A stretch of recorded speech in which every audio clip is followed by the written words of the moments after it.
We got our birthday buddy. She too full. What's up, hard workers? It's your boy Frankie Hard Work, and I am super duper back with another one, y'all. Real quick. I'm gonna need y'all to do me a quick favor, right? I'm gonna need y'all to hit that subscribe button. Then after you hit that subscribe button, I'm gonna need y'all to hit that bell button so you get all my notifications like the one I'm about to drop right now. So, as you can see in the first piece of clip that I just showed y'all right now, before this video, you can see that was kind of spooky, right? I'm not going to go too deep into it, but it was just a little spooky. Now, in this video right here, I want to do a breakdown of some questions and some things that people want to know and some extra information that I picked up in the process. And I want to break it down in this video because people want to know questions like, how is this extradition process going to work, being that it happened in Mexico and the people is up here, or vice versa. People want to know things like that. People want to know if it doesn't work out in Mexico, will they be able to charge people up here? Will they be able to charge them up here? So what I'm going to do, right, in the first part of this video, I'm not going to make it too long, but the first part of this video, I want to show y'all a clip of pretty much two lawyers speaking on the case about this particular situation and how it could possibly work out. Now, this is going to be a few minutes long, this video. This video I'm dropping right here is going to be a few minutes long, but it's going to be very interesting, and it's going to be very informative. So I'll be right back. How does the extradition process, or how would it work between the U.S. and Mexico? Do the two countries cooperate on cases like this? Yes, they do, Jim. Good morning to you. So I think there's two ways this can play out. We know that Mexican authorities now are looking, and with regard to the arrest warrant for the extradition, that is to have the party or parties brought back to Mexico to be held accountable. And if they do that, I think what you'll see is the Department of Justice involved. We have an Office of International Affairs. We have a robust extradition proceeding, and we have actually a treaty with Mexico that's been in existence for some 45 years. And so there is cooperation. So on the one hand, you could see Mexico engage in the prosecution. On the other, we certainly have a statute in the United States that would provide for our government to be involved and the federal government to prosecute a foreign national, right? What happens is, just to be clear in terms of that statement, in the event that you go overseas and an American citizen is ultimately killed by another American citizen, there's a statute that could provide for the prosecution to take place in this country. So we'll see which way it plays out ultimately.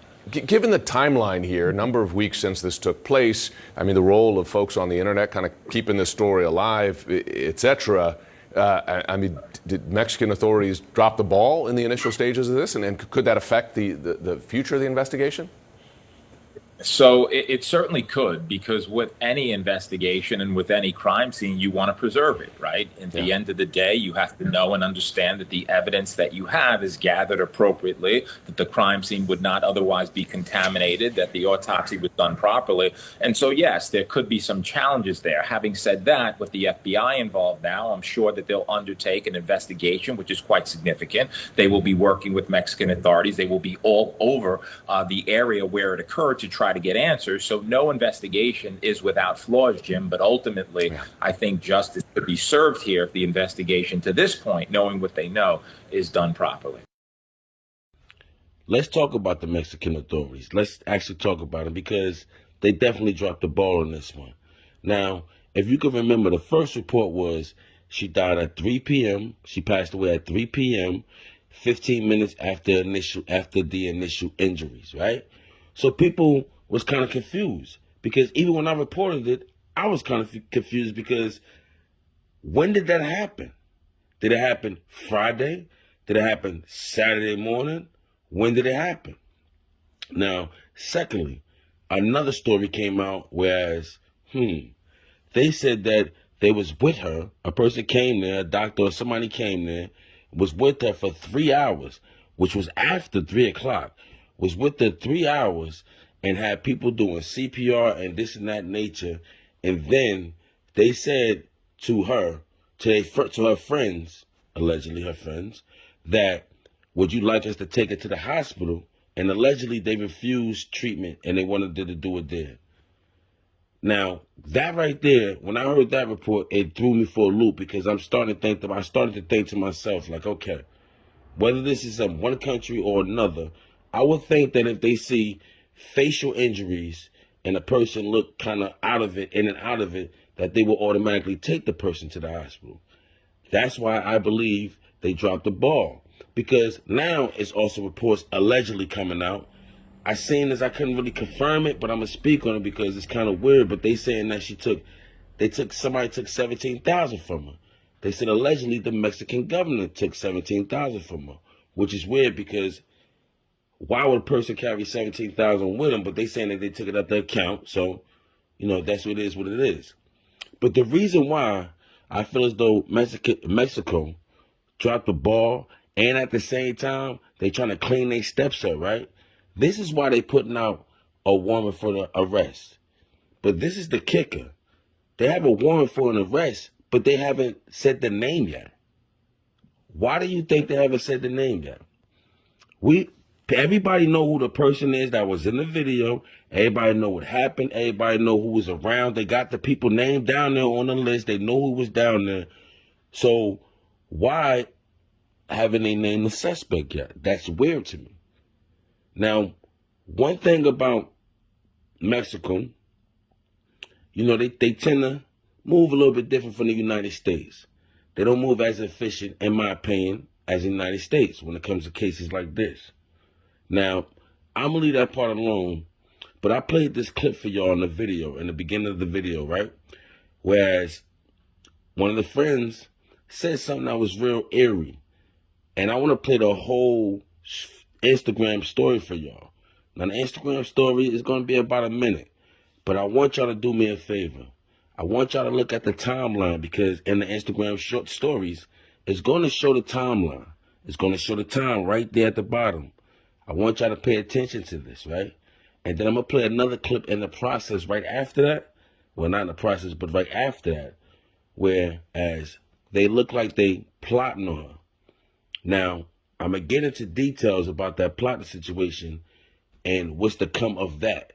So let me play this for y'all real quick, and I need y'all to come back to get the rest of my commentary.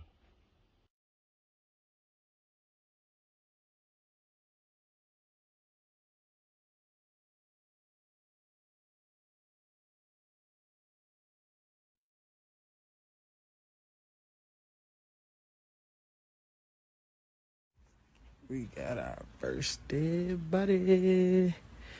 Buddy. She too full.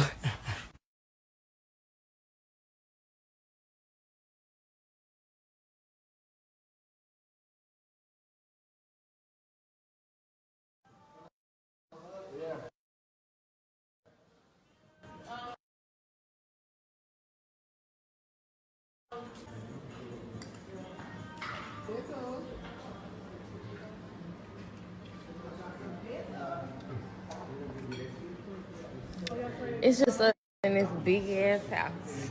That's crazy.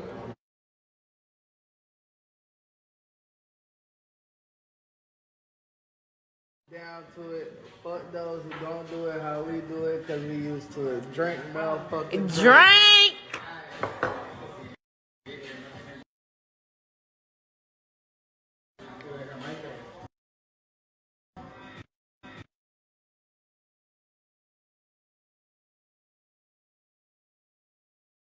One.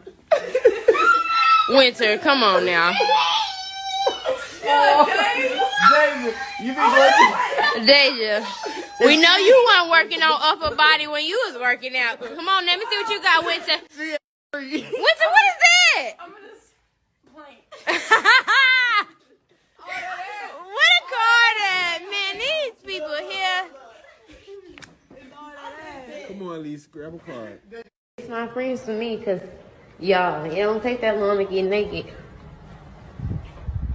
It don't take that long to get naked, hoes. Where y'all at?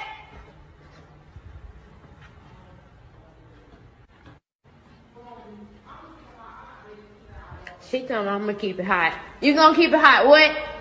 I don't even know how I've been in shoes that I don't want to wear because it's cute as fuck. What Go said, they croup. Yeah. The one that's like mediocre is in my chains. I can't wear them. Now look, I want to point something out that I just seen. Like, I got two things I want to point out, but I want to point something out that I just seen as I edit this video.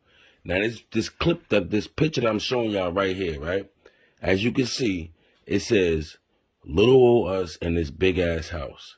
But then it says hashtag gang members. I'd never seen that before until I started editing this video just now. I don't know if other people seen it yet. I haven't heard nobody spoke about it. But what do you think that mean right there? Like, do you think that's a different term? Because when you look at the violence of how that girl was beat up, you would think, like, first you're thinking it's about a dude, but then when I see this right here, could it be something that we have nothing, that we know no clue about? Something that's not being mentioned that we don't have no idea about? Because that hashtag gang members, that right there stood out to me. I'm not going to ride that too long because I don't have no information on that. That's something that I just seen just now as I edit the video out. That's strange to me that hashtag gang members was put there with all them people in the room, her and her friends. That's just something I seen. Now, another thing that I wanted to point out in this particular video, right? And both of them, or three things. The second thing I wanted to point out is the distance. If you look at both of the videos, right, you see that they have some type of distance everywhere from her. In the first clip I showed y'all, when you see them sit over there by her. Well, matter of fact, when you see her outside, she's sleeping outside by herself, drunk, outside of Mexico on a hammock, drunk by herself, knocked out at 8:40, 8:45. You see her up. I guess he must have woke her up right then and there. And I guess he had a phone too. Now walk with me now. I need y'all to walk with me now. Listen to me. He must have had a phone from 8:40 to 8:45. Now, that's when you see another clipping of it. Now, a few minutes after that, now you see the chef, they doing everything, this and that, right? Then you see at 9:45 they made a toast. But when you look at 9:45 clip, right? That everybody is so distant from it. It's like she's by herself over there with the dudes and all the females is on the other side. That was strange to me. That was strange to me when you look at that. Now, another thing in the clip. I don't know if the clip that I showed after was before or after. I don't know. I'm guessing it was probably after, right? Or in the midst of it. Don't know. But when she walked in, once again, she was distanced. She had to go find them. She said, these ain't my friends because it shouldn't take them long to get naked. Mind you, she's walking in there. And I'm not saying this was happening, but when you look at the vibe, once again, the distance from her. Now, she's a female, and she's walking with the dude once again. Why she's not with the females? Why when she go in the room, they look like they coming up with a plan? And see, that's another thing they need to worry about that this video going around, because let me say this. The penalty for the charges, according to the U.S. Embassy, is serious.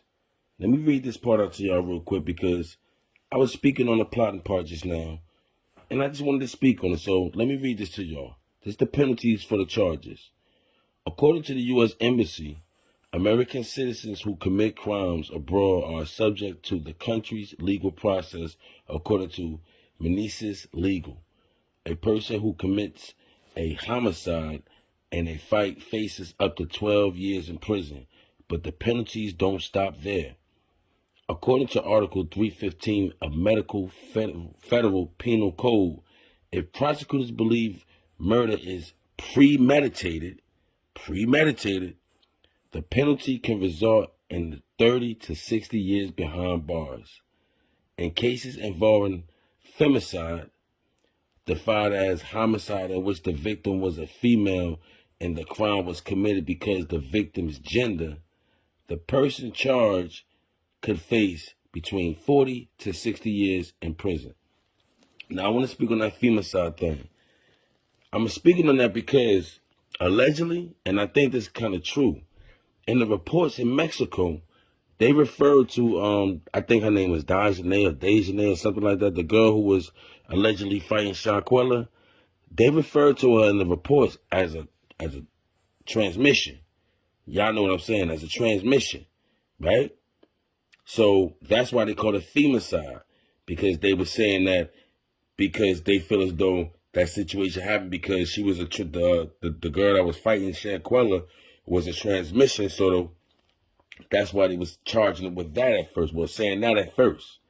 Now, as you can see in that, it's 3 different things in there. It goes from 12 years to 30 to 60 years for premeditation. Now, like I said in that video, it looks very bad. And if somebody put the pressure on somebody, somebody's going to tell what happened. They're going to tell everything that happened, why it happened, and why did this happen, and what was the reason that it came to or whatever. You know what I'm saying? So I'm not going to beat y'all head anymore, but like I said, with that particular situation, that picture I went back to, that hashtag gang members that I'm showing right here, again, that stood out to me. That stood out to me. And that's something that's going to come out soon. I'm pretty sure that something going to have something to do with that. Because that really stood out to me, that hashtag gang members. So, once again, rest in peace to this young lady. And I just wanted to give y'all a breakdown from my perspective and how I feel about this. And I would like to know how y'all feel about it as well in the comments. It's your boy Frankie Hard Work. Like, comment, subscribe, share this video. Let me know how y'all feel about it. Let's talk in the comments. Easy.